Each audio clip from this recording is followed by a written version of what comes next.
Si vous avez l'option de choisir un produit qui est prouvé par un test ou de prendre un produit dont l'efficacité est prouvée par une pure conjecture, dans ce cas, la plupart du temps, vous vous tromperez.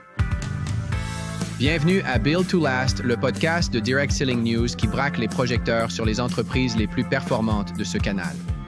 Je suis Rob Sperry et aujourd'hui nous recevons Zenzino, une entreprise de bien-être innovante qui réécrit les règles de la vente directe avec un modèle axé sur le client et une science basée sur des tests. Dans cet épisode, nous nous entretenons avec Oriane Sala, cofondateur de Zenzino, qui a ensuite bâti l'une des plus grandes organisations en Europe du Nord avant de fonder Zenzino en 2005. Qu'est-ce qui le rend unique? Il construit toujours activement sur le terrain en tant que président mondial 5 étoiles avec sa femme, Hilda. Aujourd'hui, nous explorerons ce qui fait que la philosophie de Zenzino, basée sur les tests, le plan de rémunération centré sur le client et le modèle de propriété des distributeurs sont vraiment faits pour durer. Oriane, vous avez commencé dans la vente directe en tant que sceptique, alors je suis vraiment curieux. Qu'est-ce qui a fait basculer les choses pour vous? C'est un peu comme si plusieurs choses s'étaient produites, mais je suis arrivé à la réunion, je crois que j'étais comme ça, probablement mes jambes croisées comme ça. Puis, pendant la réunion, j'ai été fasciné par l'idée que vous pouvez gagner de l'argent sur vos propres ventes et ensuite construire une équipe de vente, puis gagner de l'argent sur leurs ventes. Mais ce qui m'a totalement époustouflé, c'est quand j'ai réalisé que, wow, non seulement ça, mais je pouvais avoir une rente. Donc, si ces clients rachètent, je gagnerai de l'argent sur plusieurs générations. Après quelques semaines, je me suis dit, d'accord, c'est peut-être légitime, mais laissez-moi essayer. Et ce fut une expérience désastreuse. Je n'ai recruté personne, je savais vendre, mais je n'ai pas réussi à avoir d'équipe. Puis, mes uplines arrivent, ce sont mes deux oncles, et ils disent, « Eh bien, nous avons quelque chose de mieux que ce avec quoi tu es actuellement. » J'ai eu beaucoup de chance que c'était meilleur. J'ai passé tout mon été dans cette nouvelle entreprise, 3 mois, et j'ai recruté ma première personne. Ce fut le moment le plus important de ma vie parce que non, les cercles fonctionnaient. Si vous vous souvenez, avant, on utilisait le tableau blanc pour dessiner les cercles. Et maintenant, les cercles fonctionnent vraiment. Ça a marché pour moi. Il fallait juste mettre plus de cercles sur le tableau. Vous commencez, vous avez des difficultés, puis vous dites qu'il vous a fallu environ 3 mois pour votre premier client. Ensuite, voyons un peu le processus. Étiez-vous dans une seule entreprise ou plusieurs? C'était ma deuxième entreprise, puis ils m'ont amené à la troisième. Et dans celle-là, j'ai réussi à bâtir une équipe de 17 personnes en 2 ans et 496 clients, et j'ai reçu un petit chèque de rente. Et je me souviens avoir travaillé si dur, j'ai probablement fait 3000 heures alors que j'étudiais également à l'université. Et mon chèque de revenu résiduel était de 69 $. Et je me suis dit, c'est là que j'ai démissionné. Je veux dire, c'est là que j'ai enfin été payé. Et c'est littéralement 0 argent. Et puis l'histoire continue. Je disais, non, je ne veux plus rien faire. Et puis, mes deux oncles, ils ne lâchent rien. Et ils ont été très convaincants pour m'amener à la 4e entreprise. À quel moment? Combien d'années? C'était, j'ai honte de le dire, en 1996, en septembre 1996. Et j'avais 21 ans à l'époque. Et j'étais très incertain quant à savoir si j'allais le faire. Mais finalement, leur persistance, je le dis souvent lors de mes appels, leur persistance, alors que je disais non de toutes les façons, m'a poussé à le faire. Et quand j'ai finalement dit oui, c'est le oui le plus important de ma vie jusqu'à ce jour. Et s'il n'avait pas été persistant, je n'aurais plus jamais adhéré. Et ma vie aurait été complètement différente. Mais cela m'a mis sur un chemin. Et donc, 4 années sans résultat. Et puis, les 4 années suivantes, j'ai bâti l'une des plus grandes équipes jamais constituées dans les pays scandinaves. Et nous avons dépassé le 1 million d'euros par an de revenus. Pendant ces 4 années, comme vous l'avez dit, vous avez failli abandonner plusieurs fois, n'est-ce pas? Oui. Et puis, vous continuez à bâtir l'une des plus grandes équipes dans votre domaine spécifique. Et puis, à quel moment avez-vous décidé de lancer votre propre entreprise? Maintenant, Sur ce chemin, c'était différent car, oui, j'ai eu beaucoup de succès. Ça a marché pour moi, c'était une entreprise fantastique. Mais ça n'a pas marché pour tous les membres de l'équipe. Et je voulais un meilleur modèle avec une meilleure rétention, un programme qui fonctionne aussi pour les petites personnes pour qu'elles se sentent réussir. C'était donc une série de discussions, de conflits, de philosophies, des différences qui nous ont finalement menés à acheter une division de cette entreprise. J'ai toujours le même identifiant qu'en 1996. Donc, je n'ai jamais démissionné, mais nous avons acheté une partie de l'entreprise. Et puis, alors que cette entreprise échouait, et je ne peux probablement pas couvrir toutes les raisons, mais nous étions dans les télécoms. Le marché des télécoms en Scandinavie est devenu très dur. Nous devions tout vendre ou faire faillite. C'était nos deux options. Et puis, en lançant Zinzino, nous avons offert à tous ceux de cette entreprise la possibilité d'avoir des actions gratuites dans Zinzino en échange de ce qu'ils possédaient dans cette société. Et puis, nous avons transféré la base de données. C'est comme ça qu'on a fondé Zinzino en 2005. Et ma femme et moi sommes devenus les propriétaires principaux parce que nous étions les seuls à vouloir mettre plus d'argent. Quand vous commencez votre propre parcours avec votre propre entreprise, qu'est-ce qui te semblait le plus manquer à ce moment? Dans la vente directe que vous vouliez améliorer, et ce n'est peut-être pas une seule chose, mais plusieurs choses. Cela m'amène à qu'est-ce que j'aimais dans la vente directe? J'adore l'aspect développement personnel. J'aime que les gens arrivent, ils n'avaient jamais vraiment entendu parler de comment construire leurs rêves, n'avaient jamais vraiment compris comment la fixation d'objectifs pouvait les affecter. Ils n'ont jamais fait ces exercices que nous faisons dans tant d'événements. Et c'est transformateur pour les gens quand ils commencent à croire en eux et à savoir qu'ils peuvent le faire. J'aime cet aspect. De l'autre côté, le taux d'échec. Je n'étais pas vraiment prêt à accepter le genre de taux d'échec que nous avions parce que c'était tout simplement trop brutal. Et ensuite, l'idée de simplement recruter des gens, ce que j'ai connu, et que les clients seraient un sous-produit, n'avait pas de sens pour moi. J'ai donc défini ma vie. Cela s'est produit au moment où j'ai eu 30 ans. J'étais donc un philosophe juste ici avant d'avoir 30 ans. Vous traversez tout. Vous voulez savoir, qu'est-ce que je vais faire de ma vie quand je serai grand?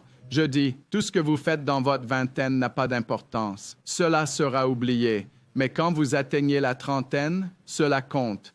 Vos décisions seront retenues. C'était donc le processus d'intégration. J'ai découvert que j'aimais l'innovation. Je voulais être là où nous pouvions innover et où nous n'accepterions jamais le statu quo.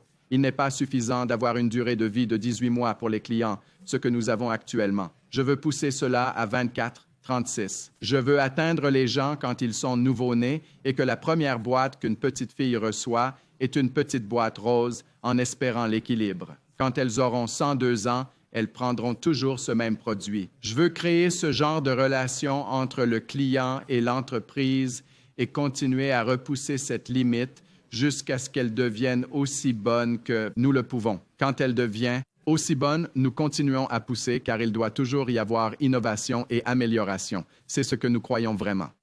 J'aime travailler avec les gens, le développement personnel, le développement professionnel, les voir grandir de jeunes garçons à devenir des hommes pour devenir des leaders puissants. Cela m'enthousiasme. Je me nourris du développement des gens. La dernière partie qui est si unique dans le marketing de réseau, c'est l'égalité des chances. Si je suis propriétaire d'une entreprise et que j'emploie des gens, il y a une certaine égalité des chances. Dans une entreprise, la répartition du chiffre, on consacre peut-être 8 10 ou 12 au salaire. Dans certaines entreprises, ça peut aller à 30 Ensuite, à l'intérieur de ce bassin, le jeu est truqué. Ce n'est pas truqué de manière injuste, mais si vous n'êtes pas le PDG, vous ne gagnerez pas autant d'argent que le PDG et il ne peut pas y avoir 3 PDG. Ce n'est pas une opportunité égale pour tous dans l'entreprise. Vous pourriez dire les investisseurs et autres, ils sont propriétaires aujourd'hui, donc nous avons un rôle différent de celui des gens sur le terrain. Bien que nous soyons cotés en bourse, nous essayons d'égaliser autant que possible, même s'il y aura toujours des différences dans la société. Mais si les gens y mettent leur temps, rêvent leurs rêves, fixent leurs objectifs, sont prêts à travailler sur eux-mêmes, à devenir professionnels dans ce qu'ils font, ils peuvent monter dans le plan de rémunération. Il n'y a pas une quantité infinie d'argent que vous pouvez gagner, mais il n'y a aucune limite au nombre de fois où vous pouvez augmenter votre salaire. Vous pouvez toujours continuer en développant plus d'équipes et en vous développant plus. C'est ça, le marketing direct ou le marketing de réseau pour moi. Oui, j'adore entendre votre passion et je vois certaines des choses que vous avez faites et que vous faites. Et je crois que vous étiez un grand visionnaire. Au milieu des années 2000, dans le sens où à ce moment-là, il n'y avait pas autant d'entreprises qui se concentraient sur les clients. Vous avez mis un accent énorme sur les clients. Y a-t-il eu des réticences de la part du terrain car c'était très unique? Ça l'est toujours. D'accord. Bien, je vous laisse partir. Allez dans n'importe quelle direction que vous voulez sur ce sujet. J'ai écrit un éditorial où j'ai dit « Imaginez s'il n'y avait que 25 000 personnes dans le monde. » Comment votre modèle fonctionnerait-il? Si vous êtes dans un modèle de recruter, vous allez recruter les 25 000. À la fin, votre entreprise sera éventuellement la plus entreprise impopulaire sur cette planète, car chaque fois que nous recrutons quelqu'un, nous lui disons qu'il peut réaliser ses rêves, sa vie de rêve grâce à ce que nous faisons, qu'il peut avoir une meilleure carrière, plus épanouissante, et ainsi de suite. Mais si vous n'avez que 25 000 personnes et que tout le monde va être vendeur et acheter des produits, vous allez manquer de gens. D'ailleurs, à mon avis, c'est illégal et devrait être illégal. Les endroits où ce n'est pas légal, je travaillerai pour que ce soit illégal. C'est à quel point je suis passionné par ce sujet. Si vous changez un peu cela et dites que le modèle avait 5 clients par personne qui est arrivé et que celui qui avait 5 clients aurait des produits gratuits, votre modèle fonctionnerait-il mieux? Seriez-vous plus populaire? Oui, quand 25 000 personnes se seront jointes. Vous avez la majorité des clients et chacun de vos vendeurs a des produits gratuits et chacun de vos vendeurs a alors un profit chaque mois et vous pourriez survivre en tant qu'entreprise. S'il y avait 25 clients pour tout le monde, eh bien, alors chacun de vos vendeurs n'aurait pas seulement des produits gratuits, mais ils auraient un bon revenu supplémentaire et pas mal de gens auraient un revenu à temps plein parce que vous ne partagez plus l'argent avec tout le monde. La plupart des gens sur votre planète ou dans votre monde paient simplement et quelques personnes partagent l'argent de cela. Ce modèle est tout simplement meilleur. Pourquoi avons-nous fait ce que nous avons fait? Parce que c'était mieux pour les gens avec qui nous travaillions.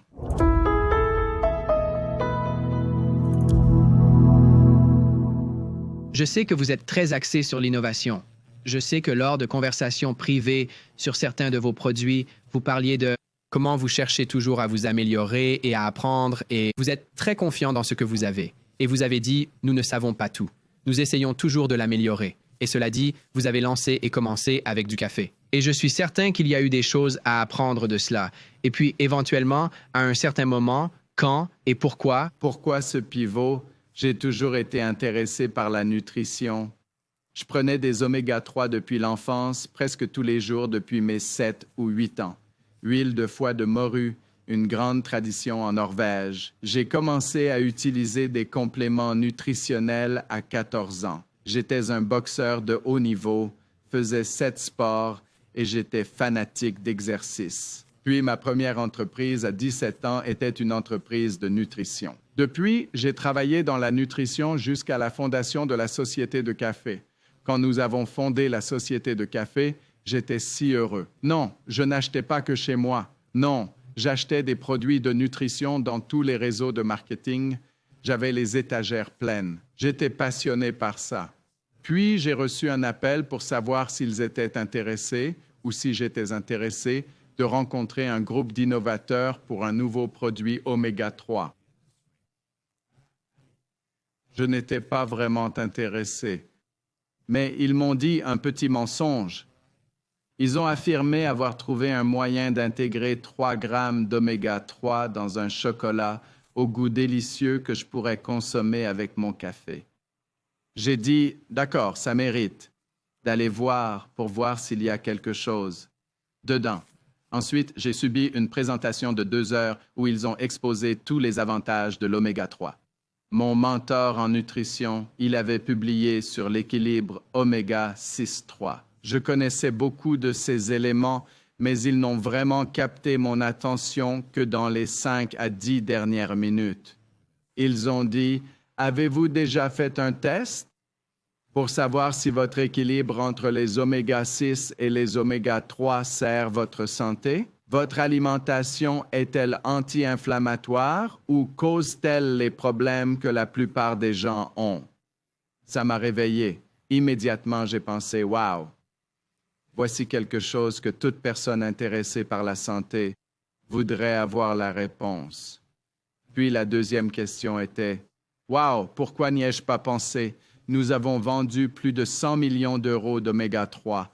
Pourquoi n'avons-nous jamais pensé à faire un test? » Puis la troisième était, « Cela nous amènera à 1 million de clients beaucoup plus rapidement que ce que nous faisons aujourd'hui. » Puis je suis rentré de cette réunion. Je suis rentré voir ma femme, je lui ai tout raconté et elle a détesté l'idée. Elle était du genre, pas question, enfin nous progressons avec le café. Notre vie est redevenue agréable. Nous tenons à cette histoire. Maintenant, tu vas venir tout perturber avec un autre produit. Nous nous sommes disputés pendant, je crois, environ 6 heures. Puis nous avons dîné. Elle a dit, tu peux faire le test. Tu peux prendre le produit.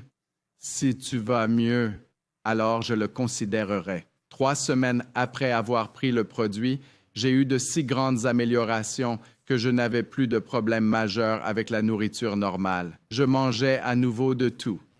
Puis exactement 1 mois après, elle a fait le test. Tu décides de le faire? Wow! Et je sais que tu as une vision énorme. Alors faisons comme si j'étais quelqu'un qui regarde votre entreprise actuellement et qui s'interroge sur la nutrition basée sur des tests. Et j'adore ta perspective et ta vision sur où cela en est maintenant et où tout va arriver. Parce que nous savons de plus en plus avec l'ère de l'information et l'IA, tout le monde veut savoir, est-ce que ça marche vraiment? Eh bien, si vous avez le choix de prendre un produit prouvé par un test ou de prendre un produit prouvé par des suppositions, je veux dire, j'étais l'exemple parfait. Intéressé par la nutrition, faisant toutes les bonnes choses, prenant des oméga 3 pendant toutes ces années. 30 années, j'ai pris des oméga 3 presque quotidiennement. Le jour où j'ai fait mon premier test, j'ai pris 6 gélules d'oméga 3, 2 le matin, 2 à midi, 2 le soir. Mon premier test a révélé que j'étais totalement déséquilibré. J'avais beaucoup trop d'oméga 6 et bien trop peu d'oméga 3. J'ai passé toute ma vie à essayer d'avoir cet équilibre correct. Je le savais bien. Mais je n'ai pas réussi à le faire parce que je n'avais aucun outil pour le mesurer. Donc, si vous devinez, vous aurez tort la plupart du temps. J'ai testé des centaines de nutritionnistes.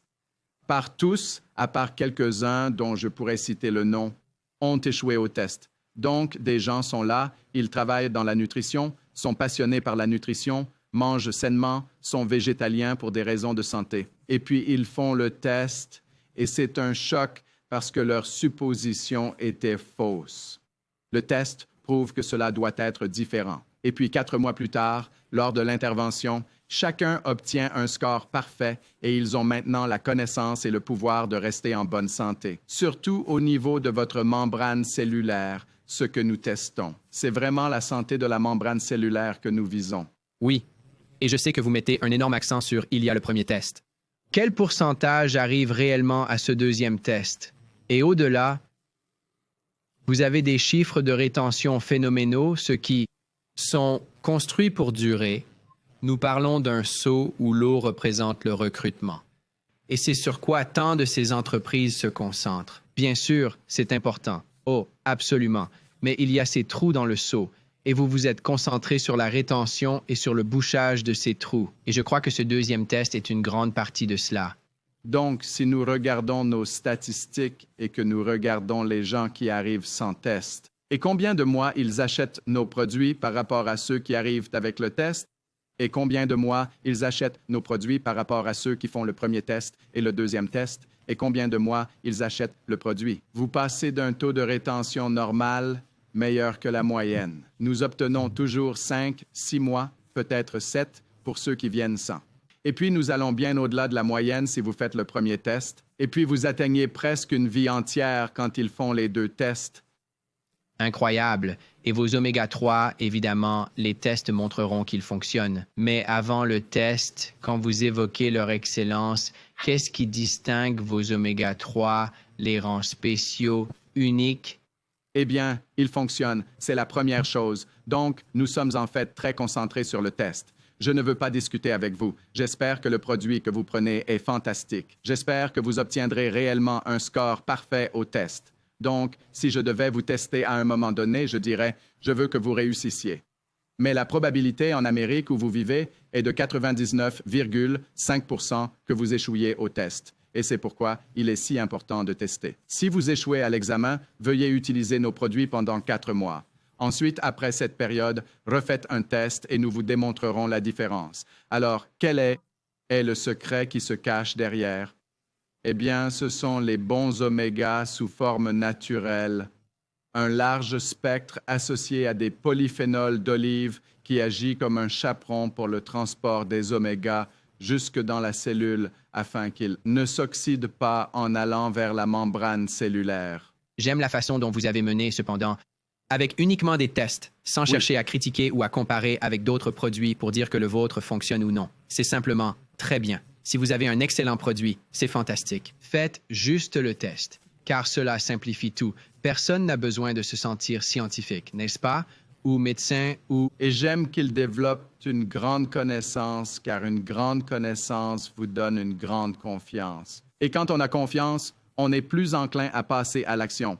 Donc, l'attitude, puis la connaissance et la confiance, puis une raison claire de vos actions, votre motif, alors tout le monde agit. Donc, cela en fait une grande partie, c'est de les amener à cela.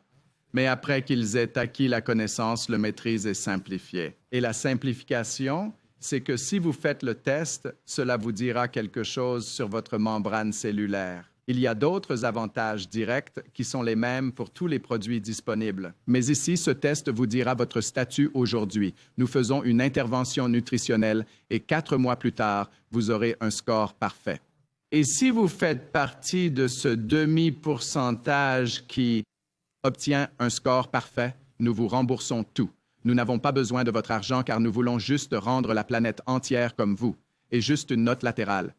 Si vous remontez de 50 à 100 ans, tout le monde avait cet équilibre dans sa membrane cellulaire. C'est un problème moderne et nous utilisons un aliment moderne pour résoudre le problème. Et la technologie du test m'a permis, en tant que consommateur d'oméga-3 depuis 30 ans, de prendre le contrôle de mes habitudes alimentaires pour vivre une vie en équilibre. Vous avez dit que vos experts. J'ai possédé certaines de ces usines. Je trouve cela intéressant et fascinant en tant que visionnaire, innovateur, quelqu'un qui a une entreprise faite pour durer et que vous voulez faire évoluer. Comment cela a-t-il aidé votre processus de mise à l'échelle?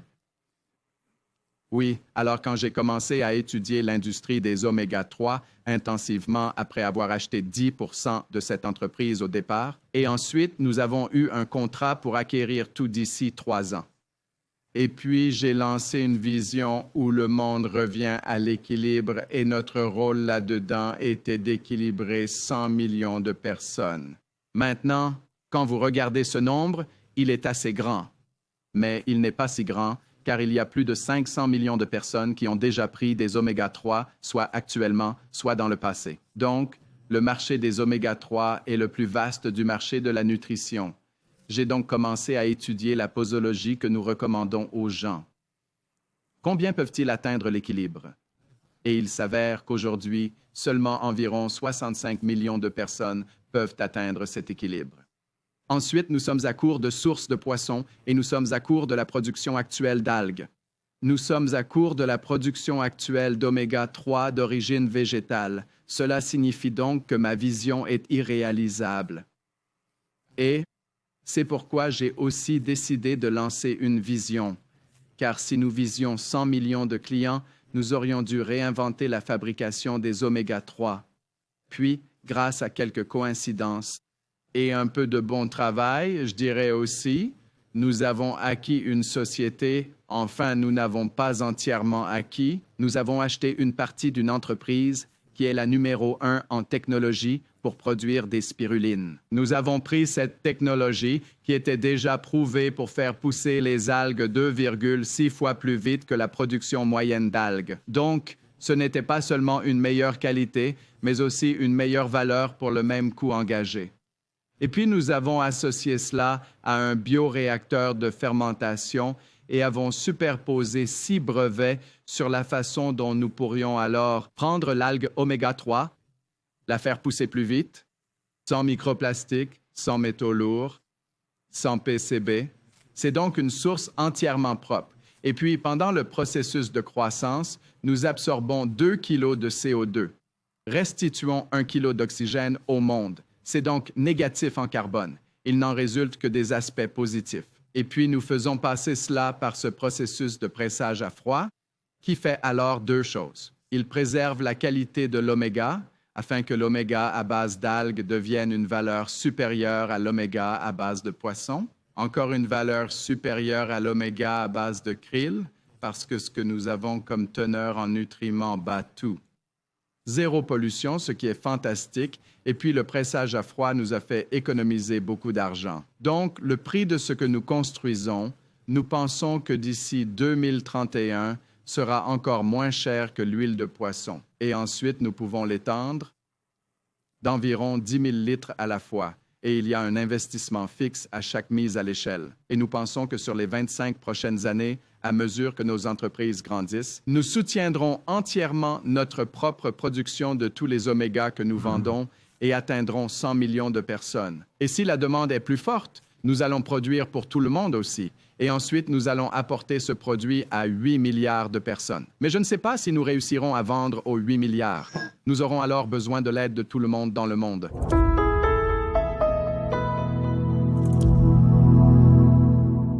Votre vision d'être une entreprise axée sur le client, centrée sur le client. Type d'entreprise, vous l'avez égalé avec vos primes. Et vous l'avez fait d'une manière très unique. J'aimerais vraiment que vous entriez dans les détails à ce sujet, car je sais que vous avez rencontré des réticences. Et comme vous l'avez dit, il y a toujours des critiques, mais je pense que la rémunération motive les gens. Et vous aviez une vision pour encourager le bon comportement dès le début. J'aimerais donc des détails précis. On dit que la rémunération motive les comportements. Quel comportement voulons-nous? Puis vous modifiez le plan jusqu'à obtenir ces comportements. Nous souhaitions que chacun atteigne le chiffre de 25 clients.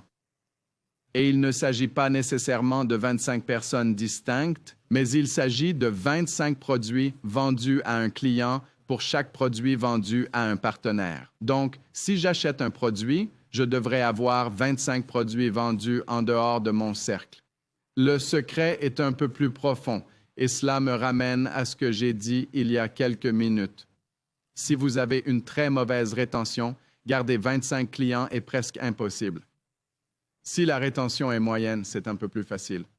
Si vous travaillez avec quelque chose qui peut créer des clients fidèles, cela devient très facile. Ainsi, les personnes qui travaillent pour obtenir leurs 25 clients au début, c'est assez difficile car vous perdez des clients. Mais ensuite, 4, 5, 6, 7 restent. L'année suivante, 4, 5, 6, 7 de plus restent. Ainsi, ceux qui sont dans leur 3e année doivent peu travailler pour maintenir leurs 25 clients, car ils ont désormais des clients fidèles acquis. Et c'est à ce stade que vous pouvez avoir un plan de rémunération qui exige un grand nombre de clients.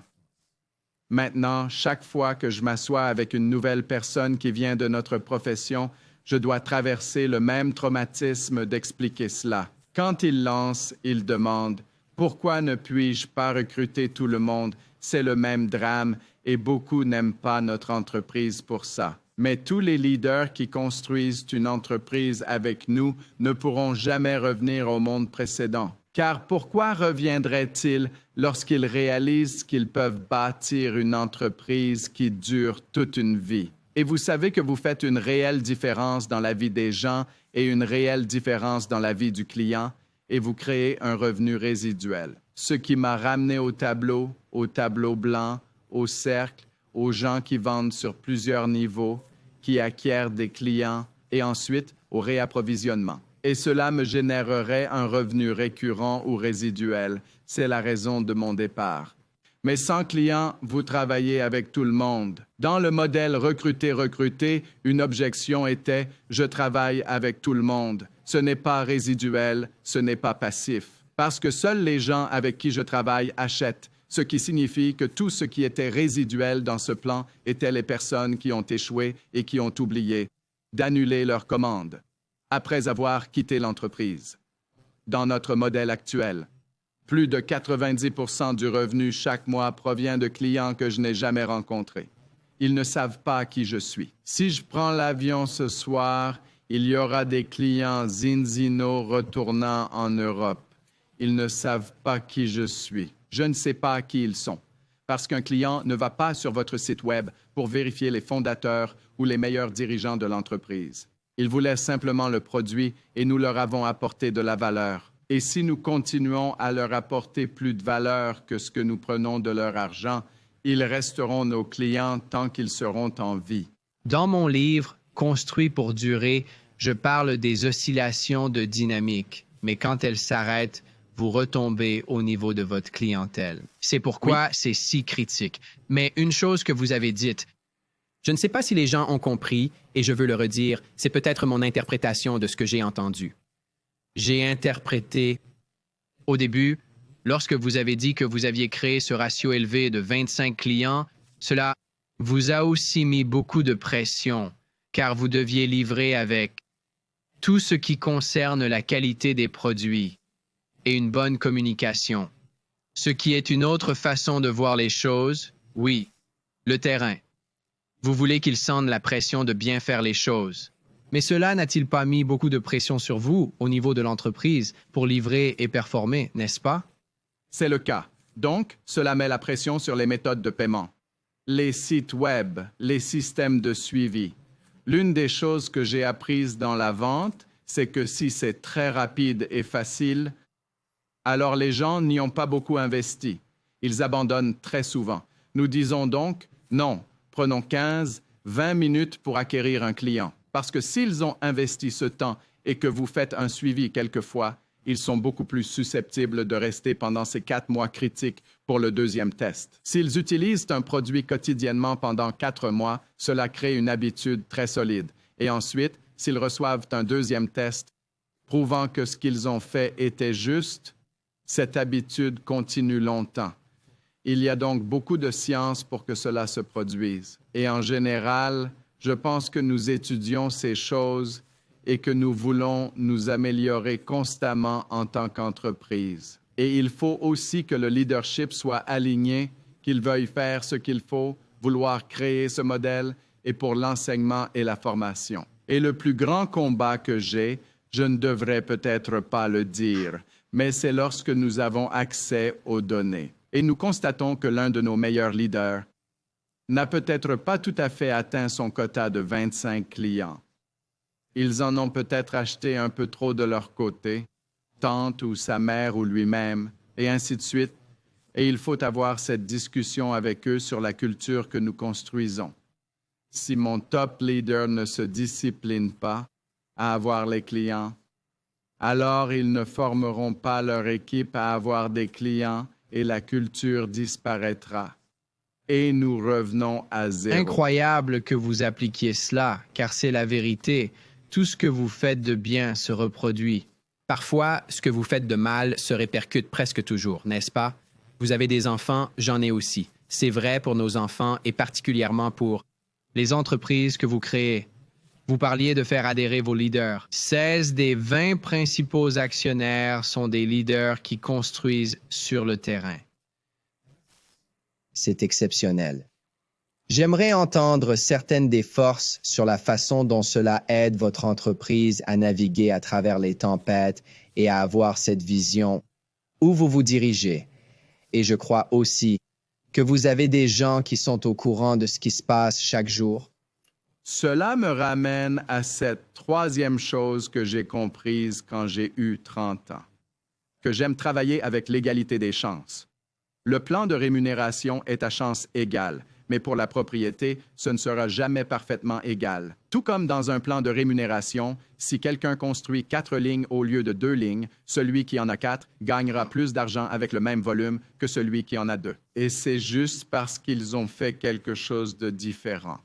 Mais nous voulions intégrer une base dans notre plan de rémunération, où les leaders principaux sont récompensés par des actions de notre société cotée en bourse. Ainsi, chaque année, ceux qui atteignent le président ont l'opportunité d'obtenir pour 200 000 € d'actions. Et pour chaque niveau supérieur atteint, le niveau suivant donne droit à 300, le suivant à 500 et le suivant encore 500. Ils peuvent ainsi développer leur participation dans l'entreprise. Simultanément, s'ils souhaitent posséder davantage, ils peuvent investir leur argent pour acquérir des actions de la société. J'ai eu un conseil de leader il y a quelques semaines et l'un des leaders qui nous accompagne depuis 2011, il m'a dit, « Vous savez quoi?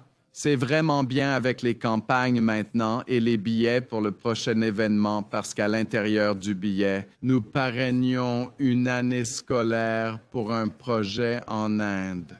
Nous avons une école en Inde et si vous achetiez le billet, nous parrainions un enfant pour l'année. Nous avons actuellement 1400 élèves et ça va passer à quelques milliers l'année prochaine. » Et il a dit, « Mais je n'ai plus d'argent. » Parce que j'achète toutes mes commissions en actions. Donc, je n'ai pas d'argent pour investir dans ces billets en ce moment. Et il voulait faire 2 remarques à ce sujet. L'une était qu'il voulait vraiment donner beaucoup d'argent à ce projet, mais il voulait aussi dire « Ma priorité n'est pas d'aller acheter une nouvelle voiture ou une nouvelle montre ou de faire ce genre de choses. Je veux être actionnaire de cette entreprise parce que je crois en son avenir. » Nos conseils de leader que nous faisons chaque semaine sont très différents car c'est vraiment un mélange entre un conseil de leadership de marketing de réseau et une assemblée d'actionnaires car tous les plus grands propriétaires y sont. Donc, si nous parlons d'ajustement dans le plan de commission, il y a une adhésion totale. Si on parle d'améliorer, de changer les produits, il y a une adhésion totale car ils sont aussi propriétaires. Ils veulent le meilleur pour l'entreprise et le meilleur pour eux-mêmes en même temps. Ce que nous faisons avec les fusions et acquisitions serait impossible, non pas impossible, mais très difficile pour nous en tant qu'entreprise parce qu'il y aurait trop de jalousie entre les gens lorsque nous avançons si vite avec les choses. Mais comme ils sont propriétaires, les leaders principaux se disent « Mon bonus vaudra plus d'argent l'année prochaine si nous faisons cette acquisition. Donc, ça me va. Allons-y, faites-le. Ouverture de nouveaux pays. Même si je n'ai pas le temps de lancer le pays, ce n'est pas grave, car celui qui le lance va me donner plus de valeur l'année prochaine, car je suis propriétaire.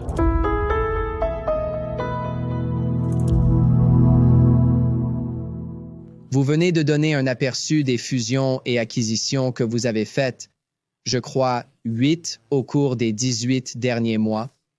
La plupart du temps, pour être franc et honnête, elles ne fonctionnent pas. Et je sais que vous le savez. Vous avez eu un succès formidable avec les fusions et acquisitions. Donc, si vous voulez, j'aimerais entendre un peu votre stratégie. Je sais que vous êtes très studieux. J'aime votre assurance, mais aussi votre humilité, car je sais que vous avez étudié des livres à ce sujet, mais il y a aussi des choses que l'on ne peut qu'apprendre en les vivant. Alors, comment faites-vous fonctionner ces fusions et acquisitions? Nous avons réussi avec certaines. D'autres sont en cours et d'autres sont toutes nouvelles. Alors, j'ose prendre le risque de devoir me corriger dans le prochain podcast. Ce qui serait bien car je pense que de tout ce que vous faites, vous en tirez des leçons pour vous améliorer ensuite. Avant de conclure là-dessus, je voulais juste faire une remarque sur ce que nous avons dit plus tôt. Pour bâtir une grande entreprise, je pense qu'il faut arrêter de trop regarder le résultat net. arrêtez de trop regarder le plan de commission. Arrêtez de regarder trop tout ce que vous faites en marketing et pour que ce soit tape à l'œil et branché et toutes ces choses. Commencez vraiment à vous concentrer sur créez-vous un produit qui fait une différence pour votre client. Si vous continuez à avoir un meilleur et encore meilleur produit pour votre consommateur, la loyauté des gens que vous avez augmentera et l'attraction pour ceux qui ne sont pas encore là augmentera aussi. C'est ainsi que vous bâtissez vraiment des marques. Vous investissez vos ressources pour développer le meilleur de votre catégorie et cela attirera les gens vers vous. Et ensuite, vous obtiendrez une prime. Ensuite, les marges, le bilan et tout le reste se gèrent d'eux-mêmes. Au final, 25 clients deviennent faciles à gérer. La rétention des partenaires devient facile. C'est le grand projet sur lequel je travaille, la raison pour laquelle on veut tout posséder, des algues aux consommateurs. Toute la chaîne avec le moteur de vente en marketing relationnel qui fournit le service de première classe, c'est vraiment ce sur quoi nous travaillons. Maintenant, je dois dire ceci avant que la fusion ne soit une décision, car lorsque les gens arrivent, ils ont une identité. Nous avons une identité. Certaines entreprises existent depuis 15, 20 ans, d'autres depuis 10, 15 ans. Certaines sont grandes, d'autres plus petites. J'imagine que dans le futur proche, il y aura des entreprises qui existent depuis beaucoup plus longtemps que nous et qui vont maintenant nous rejoindre par une fusion. Mes 3 règles simples sont: est-ce que j'aime les gens? Mais si je n'aime pas les personnes clés qui vont mettre ça ensemble, ce sera très difficile. Numéro 2, partagent-ils nos valeurs d'entreprise? Comprennent-ils le client d'abord? Achètent-ils le développement personnel et professionnel? Aiment-ils l'innovation? C'est-à-dire que si vous ne pouvez pas améliorer un produit, il nous faut une nouvelle équipe scientifique. Si vous ne pouvez pas améliorer la technologie, il vous faut une nouvelle équipe technique. Aiment-ils les innovations? Il y a plusieurs de ces valeurs que nous avons. Ensuite, partageons-nous certaines de ces valeurs personnelles? Pouvons-nous leur faire confiance pour défendre notre marque? Se comporteront-ils bien? Agiront-ils? Ce sont les 2 premières étapes. Ensuite, numéro 3, si ces 2 vérifications sont bonnes, avant que nous n'allions conclure l'accord final, ils doivent adhérer au fait qu'ils rejoignent notre voyage. L'identité qu'ils possèdent, nous allons leur ouvrir des espaces et des lieux pour qu'ils se sentent à l'aise. Mais ce sera la marche vers 100 millions de clients. C'est le voyage que nous faisons. Le héros doit être clair. Le héros est le test d'équilibre et l'huile d'équilibre est au centre. Même si nous lançons des tests intestinaux qui ont beaucoup plus d'intérêt sur Internet en ce moment et que nous pourrions apparaître sur 100 podcasts en parlant partout parce qu'il y a un énorme intérêt pour cela, notre héros est la santé de la membrane cellulaire. C'est ce que nous fournissons. Nous le faisons avec un test d'équilibre et une huile d'équilibre. Chaque autre produit, y compris le test intestinal, qui est notre propre test, devrait soutenir cela. S'il y a une perte de poids, cela devrait soutenir cela. S'il y a de l'énergie, cela devrait soutenir cela. Tout devrait soutenir le héros parce qu'alors les gens sont toujours sur une mission claire vers ce qu'est la vision de Zinzino.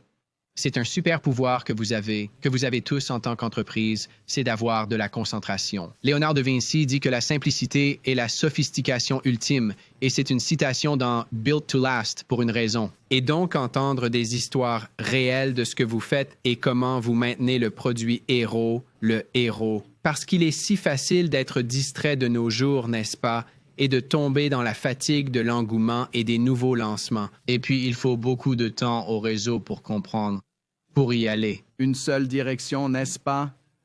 Si vous imitez les autres, vous ne serez pas l'original.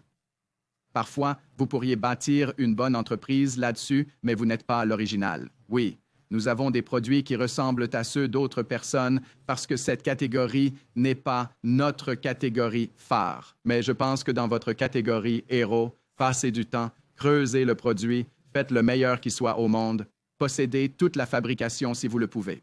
Si vous ne le pouvez pas, alors rêvez-en. 20 ans plus tard, vous pourrez faire ce que nous avons fait, entrer dans une situation où nous pourrions créer quelque chose qui modifie entièrement le résultat de notre entreprise, en étant le leader de toute l'industrie de ce que nous vendons dans notre héros sur le côté fabrication des algues aux oméga. Cela me motive vraiment à le faire. Mais arrêtez de vous préoccuper autant de ce que font les autres. Concentrez-vous sur votre héros et cela vous rendra grand. Alors les gens connaîtront votre identité et ils voudront suivre cette identité. Vous avez brièvement parlé plus tôt d'être une société cotée en bourse. Quels sont, selon vous, les avantages uniques en ce jour et en cette ère et dans la vente directe d'être une société cotée en bourse? La première raison pour laquelle nous l'avons fait était, encore une fois, parce que nous voulions offrir une égalité des chances. Quand nous voulions que d'autres personnes aient des actions, il fallait leur donner une plateforme pour négocier. Quand nous avons fait notre introduction en bourse, nous n'avons demandé aucun argent. Nous l'avons juste mise sur le marché boursier. Nous étions sans dette.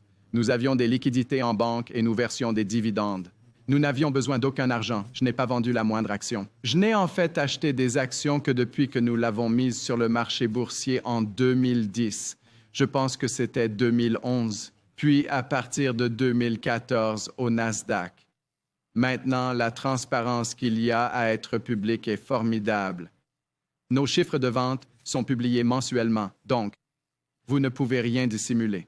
Nos bénéfices sont publiés trimestriellement. Vous ne pouvez pas prétendre être sans dette, puis une dette apparaît soudainement. Vous ne pouvez faire cela que pendant un trimestre. Vous devez donc être honnête dans votre communication. Ensuite, il y a une discipline incroyable à être cotée car vous êtes surveillé par chacun de vos propriétaires, les auditeurs et le marché boursier sur une base mensuelle et trimestrielle. Si vous livrez ce que vous avez promis, il vous récompense pour cela. Si vous ne livrez pas exactement ce que vous avez promis, ils retirent une partie de votre valeur, les salaires courts apparaissent et ils essaient de faire baisser le cours de votre action. Alors, vous êtes discipliné pour augmenter vos marges bénéficiaires, améliorer vos processus, mettre en œuvre de nouvelles technologies pour réduire les coûts et vous devenez meilleur de cette façon. C'est pourquoi je suis ravi d'être en bourse. Ensuite, la dernière partie. Si vous devenez populaire, vous obtenez une excellente évaluation, vous imprimez votre propre monnaie que vous pouvez utiliser pour les fusions et acquisitions. C'est l'une des raisons pour lesquelles nous avons le capital pour acquérir autant d'entreprises, car la majorité de l'argent que nous dépensons est de la monnaie imprimée. Nous imprimons de nouvelles actions, nous la leur donnons. Pour nous, c'est gratuit. Cela coûte aux actionnaires, mais pour eux, c'est de la vraie valeur. Ils peuvent le vendre demain et toucher l'argent. Alors, je me souviens que plus tôt vous parliez de votre femme et de son opposition au démarrage, n'est-ce pas? Avec l'oméga et les tests et toutes ces choses. Et puis elle a dit, d'accord, si ça te convient. Et elle était très, très active. Est-elle toujours active maintenant? Maintenant, c'est la raison pour laquelle je suis là aujourd'hui, car je me souviens quand je voulais abandonner, quand j'étais prêt à tout laisser tomber et que je disais, on va prendre la voie classique. C'est beaucoup trop dur. Je ne peux plus tolérer les trahisons, ni les gens qui doutent de nous ou qui profèrent des paroles erronées, et ainsi de suite. Elle m'a regardé dans les yeux et m'a dit, « Non, nous sommes des gens qui finissent ce qu'ils ont commencé. » Hilde a créé un précédent dans notre plan de commission par sa position. J'ai créé un précédent par ma position. Nous nous disputions pour savoir qui obtiendrait la qualification pour chacun des voyages. Depuis 20 années, nous avons acquis 2 places pour notre congrès annuel. Nous achetons le billet chaque année. Et il n'y a pas de cadeau juste parce qu'on est propriétaire. On travaille sur le terrain comme tout le monde. Elle est très compétitive et très motivée. Elle est tout simplement absolument formidable. Ensuite, un petit point concernant le fait d'avoir un mariage dans la construction du marketing de réseau, le leadership sur le terrain, ou être entrepreneur et bâtir une entreprise ensemble. Je pense que définir des piliers très solides dans votre vie est important.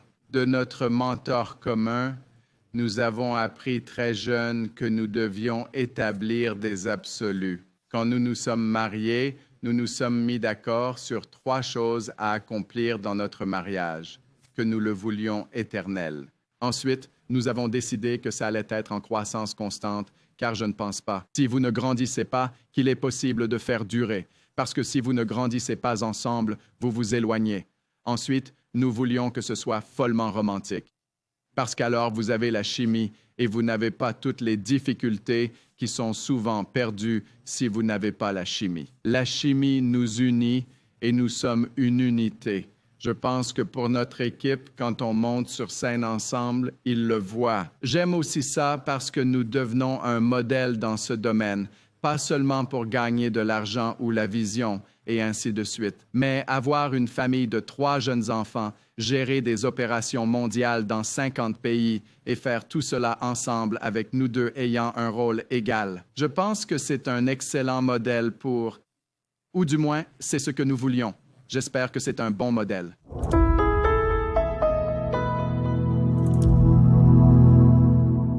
DSN a été le plus grand défenseur du développement personnel et du développement du leadership au sein de son organisation. Vous avez l'expérience unique du corporate et du terrain. Vous avez donc vu les deux côtés. Vous avez eu à lutter pendant 4 ans. Vous avez donc vu ce côté, puis vous avez eu beaucoup de succès. Quels conseils donneriez-vous aux personnes sur le terrain? Bien sûr, agissez, faites-le, c'est tout. Voici le problème. Vous avez des gens qui ont des objectifs. Ils ont fait des plans, ils ont réservé du temps, ils ont planifié leur calendrier. Ensuite, ils ont écrit la liste et puis ils sont prêts pour cette étape de passer à l'action, mais ils ne passent pas à l'action. L'une des difficultés que nous rencontrons toujours en tant que leader terrain est d'amener ces excellents candidats. Vous vous demandez, pourquoi n'agissent-ils pas simplement? Ou vous aviez quelqu'un qui a monté de rang 4 fois, puis qui a cessé d'agir. Ils ne parviennent plus à agir. L'un des aspects sur lesquels je me concentre est de comprendre le processus menant à l'action, car il semble maintenant comme je l'ai présenté. Tu fixes l'objectif. Ils font le plan. Ils dressent même la liste. Ils savent même comment inviter, mais ils ne le font pas. Quel est le processus sous-jacent? Ce que j'ai constaté, c'est que votre attitude est primordiale. Bon, vous avez déjà entendu cela, ce n'est rien d'unique. Qu'est-ce que l'attitude? L'attitude, je crois, est une combinaison de 2 éléments. C'est ce que vous êtes en train de penser. Donc, vous devez être à 51% positif et ensuite, c'est ce que vous ressentez, c'est donc votre comportement. Maintenant, si l'attitude est la pensée et le sentiment mis ensemble, c'est donc la somme des deux, nous pouvons alors dire, d'accord, comment pouvons-nous influencer l'attitude des gens? Quand nous influençons l'attitude, ils sont plus susceptibles d'agir parce que s'ils pensent juste et qu'ils se sentent bien, ils sont très susceptibles d'agir. Maintenant, comment influencer cela? Eh bien, il y a quelque chose. Les mouvements précèdent les émotions. Vous leur demandez simplement de se lever et de sauter sur place pendant 60 secondes et leur attitude sera améliorée. Ce n'est pas compliqué. Ou vous leur demandez d'aller devant le miroir pour pratiquer la technique du miroir. Je ne peux pas enseigner cette vieille chose, mais parler positivement. Donc, quand ils verbalisent leur positivité envers eux-mêmes, ils élèvent leurs sentiments. C'est donc la première étape pour passer à l'action. Tout le monde avec une bonne attitude ne passe pas à l'action. Alors, passons à l'étape numéro 2. S'ils s'impliquent dans le développement personnel et professionnel, ils apprennent sur le produit, sur la reconnaissance, sur eux-mêmes, et en grandissant, ils gagnent en confiance. Donc, si vous avez connu quelqu'un avec une bonne attitude et de la confiance, qui ont un rêve ou un objectif et un plan, et tous ces éléments en place, ils sont très susceptibles de contacter quelqu'un, et ils sont très susceptibles de réussir lorsqu'ils les appellent. Et puis, s'ils n'y arrivent toujours pas, regardez la raison pour laquelle ils le font, le motif derrière cela. Parce que si leur motif est clarifié et parfois à temps partiel, ils ont un emploi à temps plein, ils sont comme un cadre ou un vendeur dans leur travail. Et ces personnes possèdent tous les talents, elles ont tous les contacts. Ils affirment vouloir le faire, mais ils n'y arrivent pas, car les 5 000 $ par mois qu'ils pourraient atteindre en quelques mois ne les touchent pas vraiment. Alors, comment insuffler plus de sens à leur vie? Cela veut dire que si vous faites ça, ça va accomplir ces choses que vous pouvez accomplir dans l'entreprise où vous travaillez aujourd'hui. Puis, lorsque ces 3 éléments sont alignés, 100% de votre équipe passe à l'action. Voilà la compétence numéro 1 à apprendre en tant que leader. Comment faire en sorte que les personnes désireuses d'agir surmontent les problèmes qu'elles rencontrent? Ce qui les mène à agir. Numéro 1, l'attitude. Numéro 2, la connaissance. Vous gagnez en confiance. Le troisième point est de leur donner plus de sens à ce qu'ils font et vous aurez une équipe qui augmente de 100% chaque année. J'aimerais entendre votre vision pour l'entreprise dans les 3 à 5 prochaines années. Nous venons de célébrer 20 ans, ce qui est à la fois bon et négatif. Cela a pris tellement de temps. Nous n'avons pas atteint le rêve que nous avions. Nous voulions avoir 1 million de clients actifs par abonnement. Nous n'avons atteint qu'environ 650 000, mais nous vendons plus d'1 million de produits chaque mois à ces clients. Nous sommes donc contents de cet aspect. Nous avons réalisé plus d'1 million de tâches. Mais ce que nous faisons, c'est que nous construisons quelque chose d'unique. Je vais reprendre mon petit test là et dire quelques mots à ce sujet, car chaque fois que nous faisons ce test, eh bien, cette personne obtient une réponse. Ils se réveillent. Ils comprennent quelque chose de nouveau dans leur vie. C'est une nouvelle connaissance et c'est une révélation et on ne peut jamais l'oublier. C'est comme la nourriture, ce que je croyais être sain, la nutrition que je croyais saine, les omégas que je pensais efficaces, qu'ils fonctionnent ou non, et cela vous le révèle. Mais cela a un effet tout aussi important sur l'entreprise, à savoir que cela augmente la demande. Chaque fois que vous faites un test, nous augmentons la demande d'oméga 3.